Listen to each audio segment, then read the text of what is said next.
Saludos a todos, soy el profesor Luis Pérez Guzmán y voy a hablar sobre el sistema reproductor masculino por la importancia que tiene este tema para su examen final.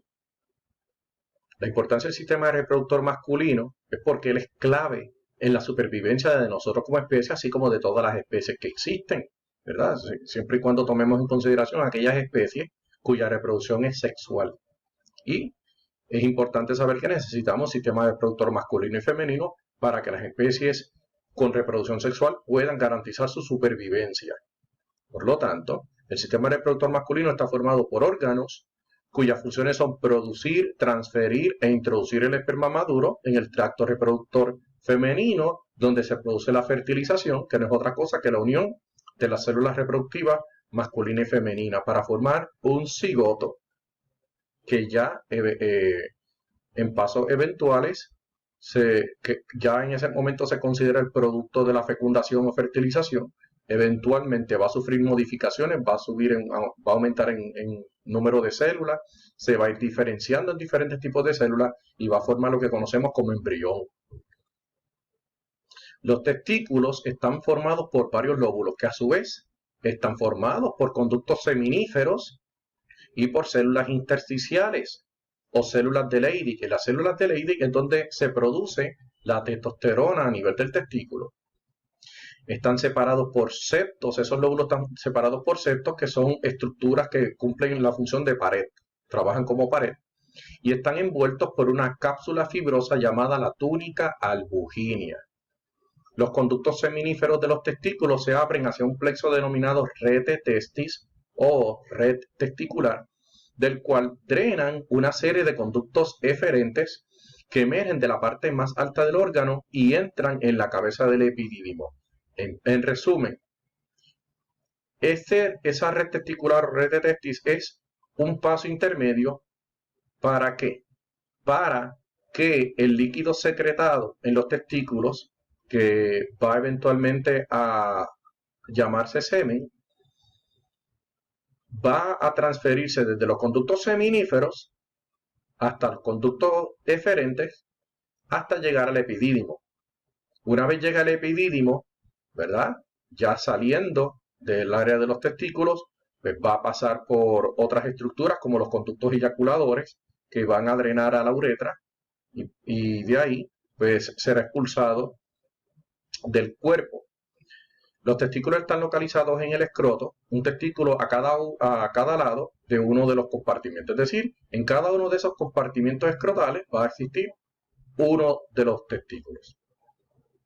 A nivel microscópico,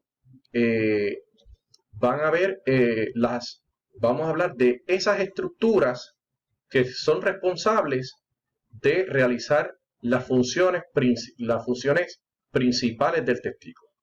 Bien, tenemos que hablar entonces de esa parte hormonal y de la parte celular de los testículos, donde se realizan la acción de la espermatogénesis, que no es otra cosa que el dar origen o dar formación a los gametos masculinos maduros, que se conocen como espermatozoides. Esos espermatozoides son el producto de unas células inmaduras que van pasando por una serie de pasos hasta llegar a la madurez, donde ya se convertirían o ya tendrían el nombre de espermatozoides. Y otra importancia de los testículos es su secreción hormonal, que es la testosterona realizada por las células intersticiales, que son las que en la primera línea llamamos células de Leydig, ¿ok? Células intersticiales o células de Leydig, que es donde se produce la testosterona. La estructura de los espermatozoides consiste en una cabeza, que está cubierta por una estructura llamada acrosoma, poseen un cuello, una pieza media y una cola. Y la cola está dividida en una pieza principal y una corta terminación. Veamos aquí un diagrama, primero una imagen de una transiluminación del testículo, así se vería cuando se utiliza la fotografía transiluminada, y en un diagrama para simplificar su ilustración, vemos aquí el testículo, los diferentes túbulos seminíferos drenando al rete testis o red testicular, luego el líquido seminal es transferido, se desplaza hacia los conductos eferentes y de los conductos eferentes al epidídimo. Al epidídimo. Luego pasa al conducto deferente y de ese conducto deferente eventualmente va a pasar por el conducto eyaculador hasta la uretra. Viendo que el líquido seminal pasa ese trayecto de los conductos seminíferos al epidídimo al conducto deferente, si nosotros pudiéramos hacer un corte transversal de ese conducto seminífero, podríamos ver una estructura en forma cilíndrica donde veríamos la célula reproductora masculina en diferentes estadios, desde que se llama espermatogonio hasta espermátidas, hasta espermatocitos, y luego ya en su total madurez se llamaría espermatozoide con las estructuras que ya hemos mencionado. La cabeza, que posee un acrosoma, el núcleo, ahí está el material genético, es la parte importante del espermatozoide, ya que el espermatozoide su función es básicamente transferir genoma, distinto al óvulo, que veremos que el óvulo pues, transmite su genoma, pero también transmite proteínas, organelos. Así que básicamente el cigoto no es otra cosa que un óvulo fecundado. Cabe señalar también que el espermatozoide tiene otra función. Además de transferir su genoma, el espermatozoide es responsable de activar los últimos pasos en la meiosis para que el óvulo termine de formarse. Hasta tanto, se quedaría como un ovocito secundario esperando a la llegada del espermatozoide para que haya un mecanismo molecular que permita que ese ovocito secundario termine y se forme ya como un óvulo maduro, listo para la fecundación. Así que el espermatozoide tiene esas dos principales funciones: transferir genoma y permitir que el ovocito secundario termine su meiosis 2, para poder llegar a ser un óvulo. ¿Bien? Los órganos reproductores masculinos se clasifican en órganos esenciales para la producción de gametos y en órganos accesorios que mantienen el proceso reproductor. Cuando hablamos de los órganos esenciales nos referimos a las gónadas masculinas, que son los testículos. Cuando hablamos de los órganos accesorios nos referimos a todas esas estructuras que sirven como conductos o que se adhieren a esos conductos para añadirle ciertas características a ese líquido seminal. Los conductos genitales conducen el esperma hacia el exterior del organismo, un par de epidídimos, un par de conductos deferentes, un par de conductos eyaculadores y la uretra. ¿Bien?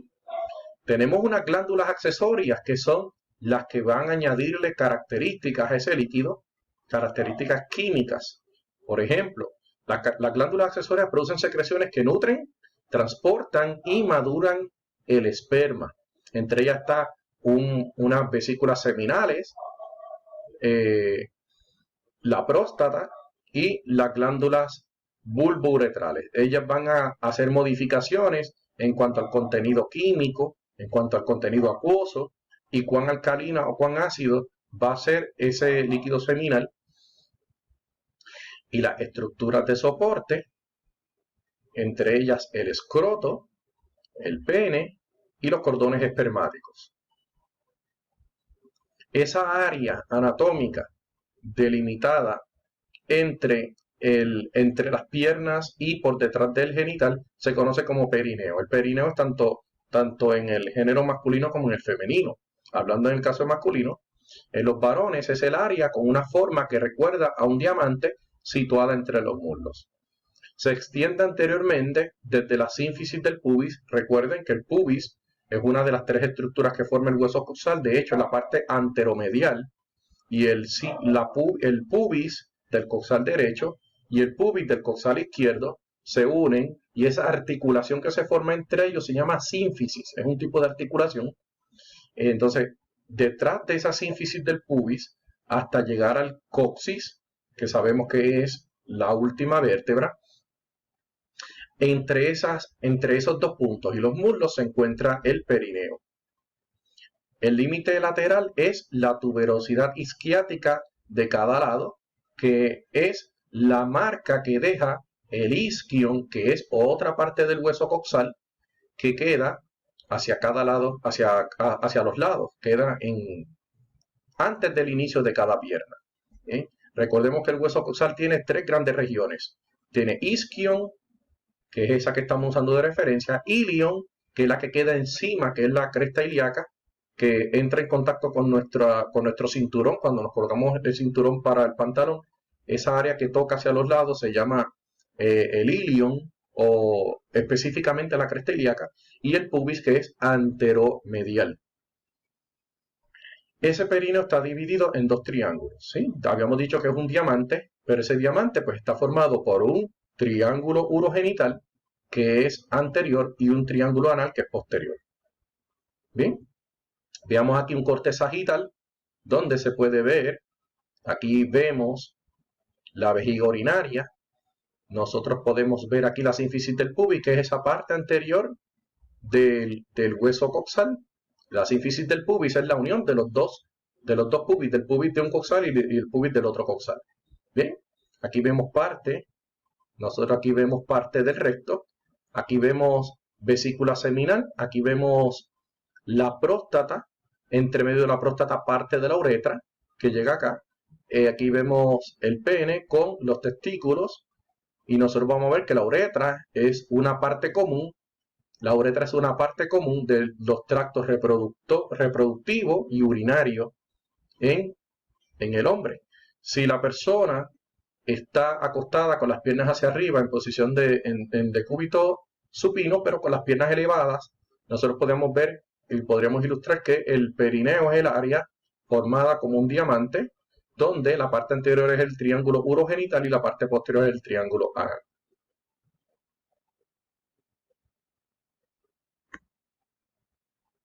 Conductos reproductores. Habíamos hablado del epidídimo, que es un único tubo tensado helicoidalmente, ¿verdad?, en forma de hélice y encerrado en una envoltura fibrosa. Se encuentra a lo largo de la punta y a los lados de los testículos, y sus divisiones son cabeza, cuerpo y cola. ¿Qué función tiene el epidídimo? Pues mira, es un conducto, es parte de los conductos, es responsable de parte del líquido seminal, y en el epidídimo es donde por primera vez el esperma tiene la capacidad de movimiento. Esa capacidad de movimiento que le confiere el poseer un flagelo funcional comienza a observarse en el epidídimo. El conducto deferente, que es el paso después del epidídimo, es un tubo que pasa a ser una extensión del epidídimo, y sus funciones son ser uno de los conductos excretores para el líquido seminal y conectar el paso anterior con el paso siguiente, es decir, el epidídimo con el conducto eyaculador. El conducto eyaculador está formado por la unión del conducto deferente con el conducto de la vesícula seminal y atraviesa la glándula prostática terminando en la uretra. Así que luego del conducto eyaculador, el líquido seminal llega a la uretra. Y la uretra es esa estructura que tiene doble función porque sirve para el sistema reproductor y para el sistema urinario. Así que la parte común del sistema urinario y el sistema reproductor en el género masculino es la uretra. Aquí nosotros podemos ver un diagrama donde podemos ver específicamente, vemos el pene con no se puede ilustrar, no está ilustrado, pero estos son los cuerpos cavernosos. El cuerpo esponjoso no se observa, lo veremos más adelante. Aquí está ilustrado en los cuerpos cavernosos y el cuerpo esponjoso. ¿Qué importancia tiene? El cuerpo cavernoso mantiene una gran cantidad de vasos sanguíneos que permiten la dilatación del órgano, y el cuerpo esponjoso que queda central. Ese cuerpo esponjoso es responsable de que durante una erección la uretra no colapse. Además, nosotros vamos a ver que desde los testículos, aquí nosotros podemos ver el epidídimo con su parte cola, cuerpo y cabeza, y de ahí va a drenar al conducto deferente, y del conducto deferente eventualmente llega aquí se puede observar, eventualmente llega al conducto eyaculador, donde vacía a la uretra.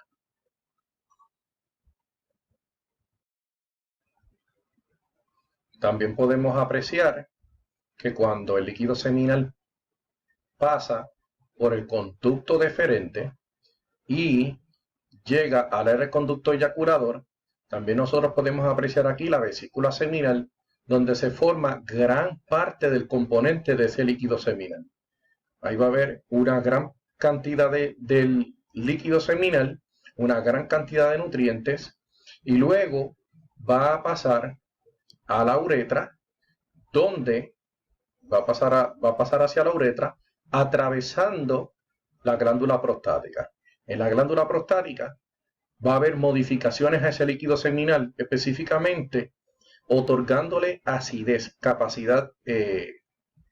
cantidad de protones, de forma tal que va a haber un intento de acidificar ese líquido seminal, pero eventualmente va a sufrir unas modificaciones eventuales, y es que estas pequeñas glándulas, justo después de cruzar la próstata, están las glándulas bulbouretrales, que hacen lo contrario, le añaden componentes alcalinos a ese líquido seminal.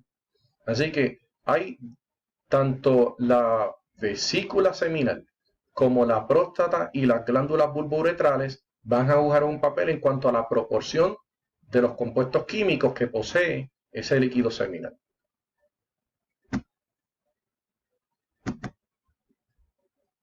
Veamos las glándulas reproductoras accesorias, la vesícula seminal, glándula prostática y glándulas bulbouretrales, como las vimos en esa ilustración.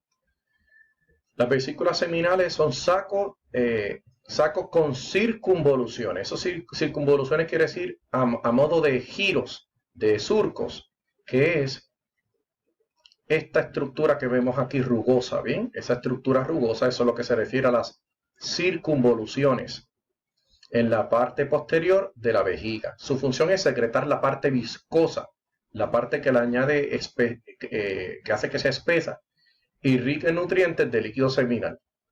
Se estima el 60% del volumen de ese líquido seminal es conferido gracias a las vesículas seminales.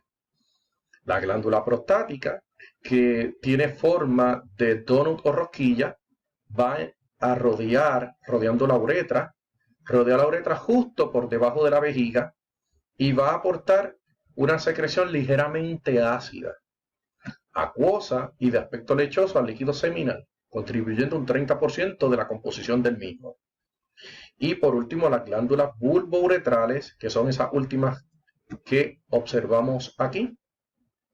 Las glándulas bulbouretrales son estructuras pequeñas y con forma de guisante, con conductos de 2,5 centímetros, 2,5 centímetros de longitud, que desembocan en la uretra.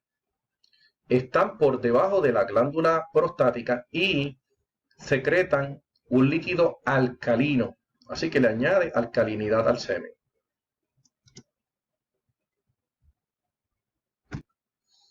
En este diagrama podemos observar nuevamente parte de la estructura reproductora masculina. Notemos el cuerpo cavernoso, que es el área llena de vasos sanguíneos que permiten la dilatación del órgano reproductor, y el cuerpo esponjoso, que queda medial, queda hacia el centro, y su función es que durante una erección evita el colapso de la uretra. Bien, vean la vejiga, vean la próstata. Aquí vemos las glándulas bulbouretrales, bien, que aunque son pequeñitas, ellas con su conducto miden cerca de 2,5 centímetros y son las que añaden líquido alcalino, mientras la próstata añade secreción ácida. Si nosotros pudiéramos hacer un corte transversal, nosotros veríamos cuerpos cavernosos y el cuerpo esponjoso.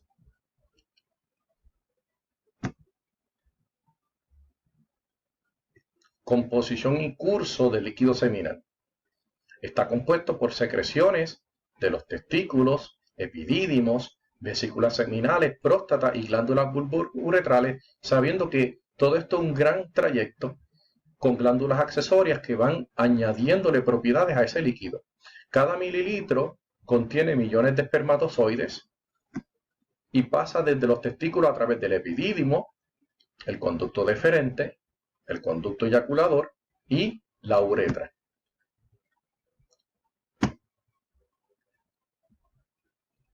El sistema reproductor femenino, que va de la mano porque sabemos que necesitamos ambos sistemas para poder completar el propósito que es la supervivencia de las especies.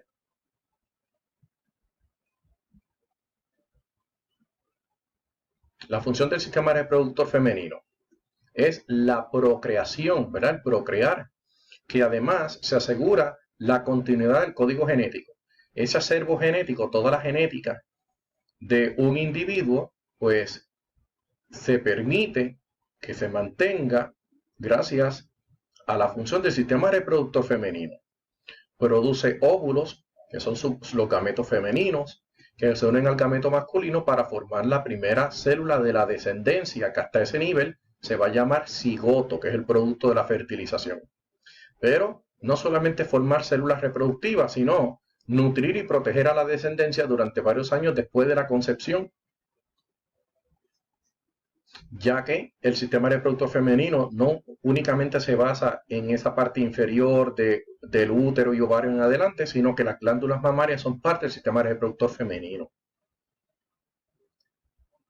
Plan estructural del sistema reproductor femenino. Los órganos reproductores se clasifican en esenciales o accesorios. ¿A qué llamamos órganos esenciales? A las gónadas, que son los ovarios, el lugar donde se produce esa célula reproductora femenina, ese gameto que llamamos óvulo. Los gametos son los óvulos producidos en los ovarios y los ovarios se les conoce como genitales internos. ¿A qué llamamos órganos accesorios? Al resto, genitales internos, genitales externos y las glándulas sexuales adicionales. Genitales internos, hablamos de las trompas uterinas, útero, vagina, conductos o estructuras que se extienden desde los ovarios hacia el exterior. En genitales externos únicamente nos basamos en mencionar la vulva y glándulas sexuales adicionales, la glándula mamaria. Por eso es que decimos que este sistema reproductor no solamente permite la formación de una célula, el permitir que se fusione la célula masculina con la femenina, el permitir toda la gestación, sino proveer protección y alimentación, y hablamos de protección incluso inmunológica a ese organismo que se está formando durante los primeros años por la nutrición mediante la leche materna. El perineo es una región cubierta por piel entre el orificio vaginal y el recto, y esta zona puede sufrir daño durante el parto. ¿Bien? Así que es bien común que en un parto el profesional, el ginecólogo obstetra, necesite hacer procedimientos para sanar cualquier desgarre que ocurra a ese nivel. Inclusive hay algunos ginecobstetras que hacen una pequeña incisión para permitir la salida del neonato, y esa pequeña incisión va a evitar que haya un desgarre menor, porque si el ginecobstetra hace una incisura con una dirección no medial sino hacia los lados, va a evitar que el desgarre ocurra en dirección vertical, lo cual sería muy malo para la paciente porque tomaría mucho en sanar. Así que con el procedimiento de hacer una incisión se permite una cicatrización mejor, porque ya el ginecobstetra evita que haya un gran desgarro y a su vez puede realizar una sutura y aumentar la posibilidad de una recuperación total en la madre. Aquí vemos un corte sagital donde podemos ver el útero, nosotros podemos ver el cuello del útero que se llama cervix o cuello uterino, y aquí nosotros vemos la vagina. Noten que el útero con su cervix y la vagina forman un ángulo aproximadamente de 90 grados. Posterior al útero pues nosotros vamos a ver estructuras, por ejemplo, la última parte del intestino grueso. Aquí tenemos la vejiga urinaria, con eventualmente vemos la uretra. Podemos también ver el ovario. Nosotros podemos ver aquí la trompa uterina. Y en esta trompa uterina, de donde sale del ovario, donde salen los óvulos, pasan a través de la trompa uterina y muchas veces en la propia trompa uterina es que ocurre la fecundación. Sé que esa unión del espermatozoide con el óvulo mayormente ocurre a este nivel. Lo que debe ocurrir es que una vez ocurra la fertilización o fecundación, ese cigoto siga migrando hasta que llegue a la pared del útero. De no poder ocurrir eso, de quedarse aquí insertado el cigoto y adherirse a la trompa uterina, ese producto de la concepción va a ir creciendo y va a causar un dolor y puede desgarrar esa estructura, provocar sangrado e inclusive poner en peligro la vida de la madre, y eso se conoce como embarazo ectópico. ¿Bien? El lugar más común de un embarazo ectópico es en la propia trompa uterina. ¿Sí? En la propia trompa uterina es donde ocurre la fertilización en la mayoría de las veces, la inmensa mayoría de las veces. El óvulo va migrando y el espermatozoide que es insertado durante el acto sexual pues llega a la trompa uterina y ahí ocurre la fertilización. El problema es si el cigoto no rueda hasta el útero, porque si rueda hasta el útero no hay ningún problema. En el útero se va a ir adheriendo, va formando cada vez más y más células, forma otras membranas y así se va formando el embrión. Pero si el cigoto no rueda, si el cigoto no se desplaza y se queda insertado en la trompa uterina, va a ocurrir un embarazo ectópico con la posibilidad de poner en riesgo la vida de la madre, y entonces se necesitan hacer técnicas mayormente quirúrgicas para poder remover el producto de la concepción. ¿Sí? Los ovarios son las gónadas, es donde se producen los gametos femeninos, los óvulos. Son glándulas nodulares localizadas a cada lado del útero, por debajo y por detrás de las trompas uterinas. El embarazo ectópico es el desarrollo del feto en un lugar diferente del útero. Ya yo mencioné que el lugar más común es la propia trompa uterina, pero hay diferentes lugares. Ahora, estadísticamente, mayormente el embarazo ectópico es en la trompa uterina. La estructura microscópica de los ovarios, hay que mencionar que la superficie del ovario está cubierta por epitelio germinal. Los folículos ováricos contienen las células sexuales femeninas en desarrollo. Un ovario no produce un óvulo al momento, tiene que pasar por diferentes estadios. Se va formando un ovogonio, se va formando un ovocito primario, un ovocito secundario, y ahí, pues luego del ovocito secundario, mediante unos estímulos por parte de un espermatozoide, ese ovocito secundario secuestrado, el ovocito que todavía está a punto de formarse como ovocito secundario, esperando que se termine la meiosis, recibe una señal del espermatozoide, termina su última réplica, su último paso de madurez, y luego entonces ocurre la fecundación. Y el óvulo ya es el ovocito liberado a partir del ovario. Las funciones de los ovarios, pues los ovarios producen óvulos, que son los gametos femeninos. La ovogénesis es el proceso que da lugar a la formación del huevo maduro. Así que el huevo o el óvulo va formándose paso a paso, va pasando por una serie de estadios hasta que llega a ser un óvulo maduro. Los ovarios son órganos endocrinos que secretan hormonas sexuales, así que no solamente va a producir óvulos, también va a producir estrógeno y progesterona, que son hormonas que se van a encargar de mantener un equilibrio necesario para que cuando ocurra la fecundación se mantengan las condiciones propicias para que el producto de la concepción se desarrolle como un embrión, eventualmente un feto, y se garantice la supervivencia de la especie. El útero es una estructura con forma de pera que tiene dos partes principales, el cuerpo y el cérvix. El cérvix es esa parte fina que queda hacia abajo y que se conoce también como el cuello uterino. La pared uterina está formada por tres capas de músculos que son la parte interna o endometrio, la parte media o miometrio y la parte externa la parte externa incompleta o peritoneo parietal. Las cavidades del útero son pequeñas debido al espesor. Como las paredes del útero son gruesas, las cavidades del útero son pequeñas. Entonces, la continuación del útero, parte del útero, la parte final es el cérvix o el cuello uterino.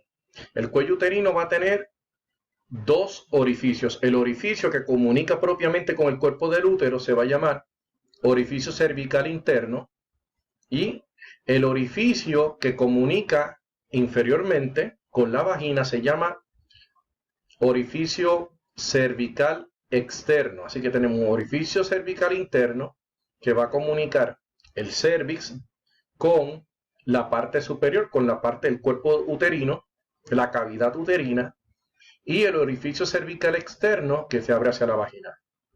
Las arterias uterinas son las que irrigan el útero, las que mantienen esa estructura irrigada. Veamos aquí. Aquí vemos una foto de un útero disecado de un cadáver. Y aquí podemos verlo ya a manera de diagrama. ¿Ven? Vean el ovario. Aquí está el diagrama del ovario. El diagrama del ovario como lo veríamos con sus células germinativas, donde vemos los diferentes estadios de las células que van a dar origen al óvulo hasta que finalmente se forma el óvulo. ¿Bien? Esa ovogénesis, ese es el proceso de ovogénesis. Y luego tenemos que ver que el cuerpo del útero se va a comunicar con el ovario por medio de las trompas uterinas. Esas trompas uterinas van a poseer unas prolongaciones que se llaman fimbrias, que van a permitir el paso de los óvulos a lo largo de la trompa uterina, y como les he mencionado, en la propia trompa uterina es donde mayormente ocurre la fertilización o fecundación. Ustedes van a ver que deben notar que luego de que ocurre la fecundación, ese óvulo fecundado, llamado cigoto, va a ir migrando hasta llegar a una parte de la pared del útero. Ahí es donde se adhiere y donde eventualmente va formando estructuras extraembrionarias. Ahí va a formar membranas que van a proteger el embrión con el paso del tiempo. Va a haber arterias y venas que van a comunicar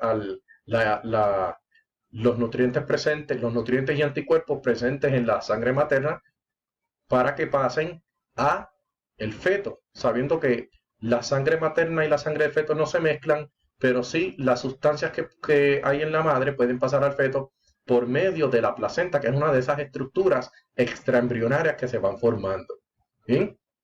Sí, que la placenta es una de esas estructuras que se forma. Luego hay que darle tiempo, luego que el cigoto se ha adherido al cuerpo del útero, eventualmente con el paso del tiempo, con el paso de las semanas, se va a ir formando la placenta. De no ocurrir esa migración del cigoto y quedarse alojado en la trompa uterina, nosotros estaríamos ante un caso de embarazo ectópico. Continuación del tema del útero, porque es bien importante, se localiza en la cavidad pélvica entre la vejiga urinaria y el recto. Entiendan que el recto es la parte final del intestino grueso. El intestino grueso, que es un material del sistema digestivo. El intestino grueso comienza con un colon ascendente, con un colon transverso, un colon descendente, un colon sigmoide, y luego del colon sigmoide pasa el recto y eventualmente pues el ano. La posición del útero puede alterarse con la edad, con el embarazo o la distensión de las vísceras pélvicas relacionadas. Así que el paso del tiempo, el que una madre esté gestando o que simplemente se pierda la fuerza de las estructuras que le dan soporte a él, cualquiera de esos factores pueden afectar la posición del útero en relación a otras estructuras.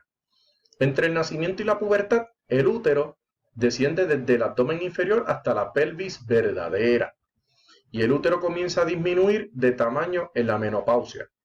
Posición del útero. El cuerpo del útero está flexionado por encima de la vejiga. El cérvix o cuello uterino se dirige hacia abajo y hacia atrás, uniéndose con la vagina en un ángulo recto, como mencionamos. El cérvix y la vagina forman un ángulo de 90 grados. Varios ligamentos mantienen la posición uterina, permitiendo cierto grado de movimiento. Así que, aun cuando pueda haber movimiento, leve movimiento, va a haber unos ligamentos que mantienen el útero básicamente en el mismo lugar. En cuanto a las funciones, el útero es una parte del tracto reproductor que permite que el esperma ascienda hasta las trompas uterinas. Nuevamente, en las trompas uterinas es donde ocurre la fertilización. Si se produce la concepción o no se produce la concepción. ¿Ve? Si se produce el ambiente favorable para que esa célula se implante, se adhiera a la pared uterina y forme eventualmente un feto, eventualmente un embrión, o no ocurre. Si se produce la concepción, la descendencia se desarrolla en el útero. El embrión se nutre gracias primero a unas glándulas endometriales que hay al momento de que él se implanta, y eventualmente a las próximas semanas se va formando la placenta, que es lo que le va a dar nutrientes al embrión el resto del embarazo, el resto de su periodo de gestación. La placenta es el órgano que permite el intercambio de materiales entre la sangre de la madre y la sangre fetal, pero manteniendo dos circulaciones independientes. Así que la sangre de la madre y la sangre del feto no se mezclan, ¿ok? Lo que pasa es que se transfieren los nutrientes y los anticuerpos, de ahí que van a transferirse desde la sangre de la madre a la sangre del feto, pero la sangre de la madre y la del feto no se mezclan. Por eso usted puede tener una madre de un tipo de sangre y el feto con otro tipo de sangre, es por esa razón. Si no se produce la concepción, ¿verdad? Si no ocurre la unión del óvulo con el espermatozoide, ¿qué va a ocurrir? Va a haber una continuación del ciclo menstrual donde las capas del endometrio se descaman y va a ocurrir el sangrado. Así que la menstruación es un proceso cíclico que permite la renovación del endometrio, la renovación de esa estructura interna del útero, de esas tres partes del útero, la interna, el endometrio. Las trompas uterinas, esas estructuras que van desde el cuerpo del útero hacia los ovarios, también denominadas oviductos o trompas de Falopio. Están ancladas al útero por sus ángulos superoexternos y se extienden hacia arriba y hacia afuera, hacia los laterales de la pelvis. Como en la estructura, cada trompa tiene tres divisiones: un istmo, una ampolla y un infundíbulo. Son las tres estructuras de la trompa uterina. ¿Cuál es la función? Sirven como canales transportadores para los óvulos y como lugar para la fertilización. Así que mayormente la fertilización va a ocurrir en las trompas uterinas. La vagina, ¿verdad? Luego que terminamos el útero, la cervix del útero se comunica con la vagina en ángulo recto. La vagina es un órgano tubular localizado entre el recto, la uretra y la vejiga. Como esa estructura es un tubo colapsable con capacidad de extenderse, compuesto por un músculo liso y tapizado por una membrana mucosa dispuesta en rugosidades. ¿Cuáles son sus funciones? El revestimiento de la vagina estimula el pene durante el acto sexual y actúa como receptáculo para el semen, ¿verdad? Ese es el primer paso para que los espermatozoides de ese líquido sigan su rumbo hasta el útero y lleguen a la trompa uterina, donde eventualmente ocurre la fertilización. La vagina es la porción inferior del canal del parto, así que tiene como función permitir el parto y constituye el canal de transporte de los líquidos descamados durante la menstruación. Esos líquidos que surgen de la descamación del endometrio tienen que pasar a través de la vagina. Cuando hablamos ya de los genitales externos, nos referimos únicamente, específicamente a la vulva. La vulva está formada por los genitales externos femeninos, que son el monte pubiano, que es esa área que tiene piel cubierta por vellos, que permite la protección de ese órgano, los labios mayores, los labios menores, el clítoris, el meato urinario, el orificio vaginal y las glándulas vestibulares mayores. ¿Qué funciones tiene? Bueno, el monte de Venus y los labios protegen al clítoris y al vestíbulo, dan cierta protección. El clítoris tiene como función el ser un receptor sensorial que va a enviar información al área de respuesta sexual del cerebro. Y el orificio vaginal es el límite entre los genitales internos y externos, ¿verdad? Entre Ese orificio vaginal va a delimitar hasta dónde es vagina y dónde comienza la vulva. Vean aquí, muy similar, aquí vemos el periné, vemos los dos triángulos, vemos un triángulo urogenital y un triángulo anal. Vean aquí, aquí tenemos el clítoris cubierto por una estructura que llamamos prepucio, todo esto son genitales externos. Vean aquí labios mayores, aquí podemos ver los labios menores, aquí vemos el orificio uretral que es parte del sistema urinario, y aquí vemos el orificio vaginal. Este es el área que delimita. Hacia afuera es genital externo y hacia adentro es genital interno. ¿Bien? Y tenemos que mencionar glándulas mamarias como parte del sistema reproductor femenino. Se encuentran sobre los músculos pectorales. Los estrógenos y la progesterona controlan el desarrollo mamario. El tamaño de las mamas viene determinado por la cantidad de grasa que exista alrededor de ese tejido glandular. ¿Cuál es su función? La función es la lactancia, pero esa lactancia tiene que venir de la mano de un estímulo. Tiene que haber un estímulo hormonal. Así que, ¿cómo ocurre? Las hormonas ováricas preparan estructuralmente la mama para la producción de leche. La expulsión de la placenta, ¿verdad? Durante el parto, la expulsión de la placenta hace disminuir los estrógenos, y cuando esto ocurre se estimula la prolactina. Los estrógenos que se van a producir en el ovario, cuando disminuyen, va a aumentar la prolactina que la produce nuestra hipófisis o pituitaria, específicamente la hipófisis anterior. Porque la hipófisis posterior es un órgano del sistema nervioso, la hipófisis anterior es un órgano del sistema endocrino. Así que produce la prolactina, y la prolactina es la que va a estimular la lactancia. Bien. La lactancia proporciona leche rica en nutrientes para el niño, incluso varios años después del nacimiento. ¿Y cuáles son las ventajas? Pues el lactar provee los nutrientes, el que se transfieran anticuerpos de modo tal que hay una inmunidad pasiva, y crea un vínculo emocional entre la madre y el hijo. Así que tiene una parte afectiva. ¿Qué ocurre cuando hay la succión? Vean aquí que yo necesito dos cosas que ocurran para que haya secreción de leche. Tiene que haber una estimulación de la adenohipófisis, que no es otra cosa que la hipófisis anterior. Bien, una estimulación de la hipófisis anterior. Y también tenemos que estimular la hipófisis posterior para que se libere otra hormona que se llama oxitocina. La hipófisis anterior va a producir prolactina, y la prolactina va a hacer que se produzca leche. Pero necesito una hormona de la hipófisis posterior o neurohipófisis que no es secretada por la neurohipófisis, es secretada por el hipotálamo. Y esa hormona se llama oxitocina.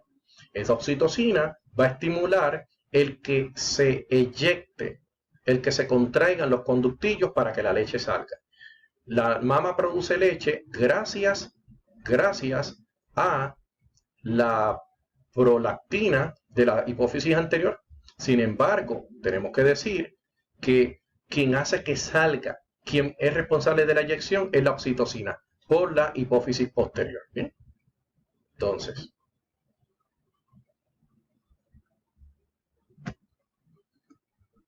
así que cuando hay succión, se hace este estímulo, ¿y qué va a ocurrir? La hipófisis anterior secreta prolactina, y el hipotálamo envía a la hipófisis posterior oxitocina.